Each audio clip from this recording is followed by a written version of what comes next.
Това е роклята, кое всъщност много ми харесва с стиловици като този. Всъщност, за мен, когато се покаже част от загадъчно и красиво на женското тяло, е много естетическо направено и в същото време изглеждате много стилно, което е много важно, когато излети за Свети Валентин на среща.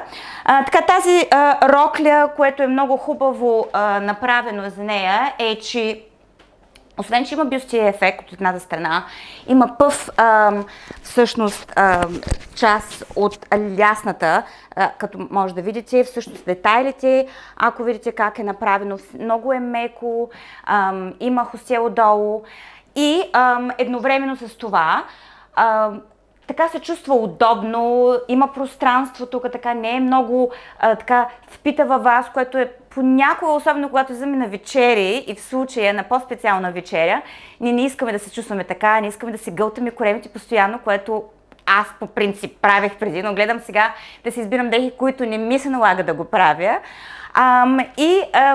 Естествено може да си изберете по-удобни обувки, дали с ток или без ток, ваш избор, но в случая аз си избрах с ток, ето така, и леко отворени. Естествено, ако е зима и е много студено, ще си сложите някакви батушки или боти. В случая аз си избрах тези, защото просто ми харесва от колата в ресторанта и обратно, ако излизате. Този всъщност аутфит е подходящ.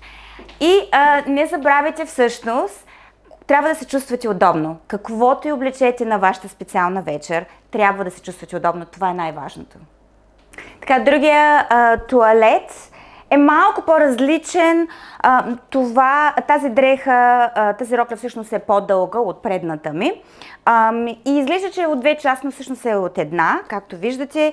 Самата материя е много еластична. Само да покажа.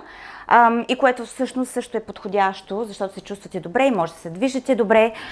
Всъщност другия плюс, който е, че е и дълга, така че ако е лекичко студено, със сигурност ще ви топли.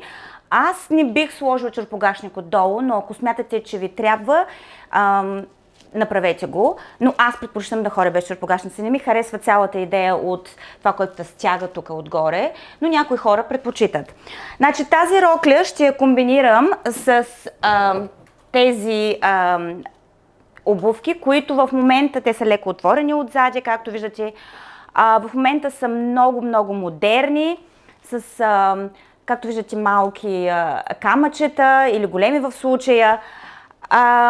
И чантичката, която ще избера, е по-мъничка, по-специална, малко блестяща, защото все пак е специална вечер.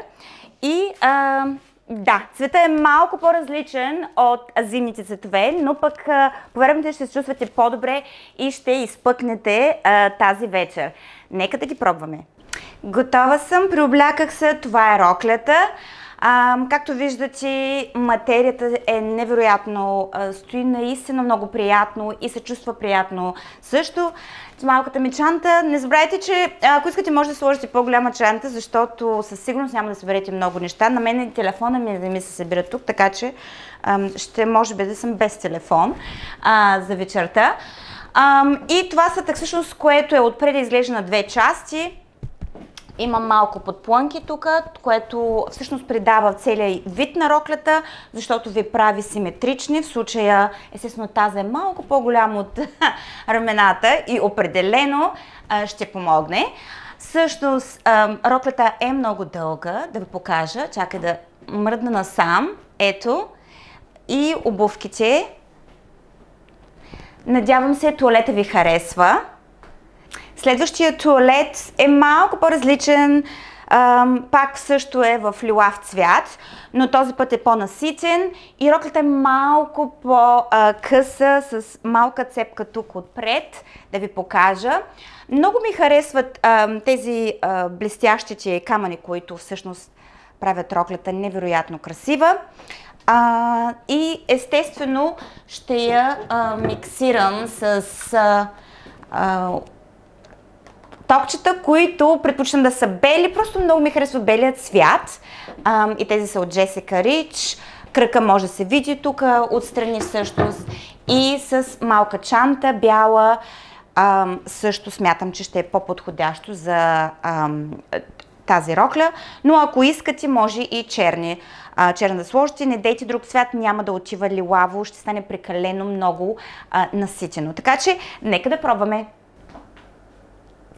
Така, това е роклята вече на мен. И както виждате, всъщност изглежда много хубаво. Отначало, когато я видях, не бях много сигурна, че е моя стил или дали ще ми стои добре, но аз ви съветвам, ако не сте много сигурни с нещо, винаги пробвайте, защото е хубаво човек да променя нещата, които носи, защото смятам, че това е хубаво като цяло за всяка личност.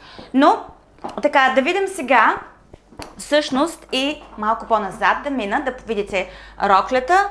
Ето малката цепка как изглежда.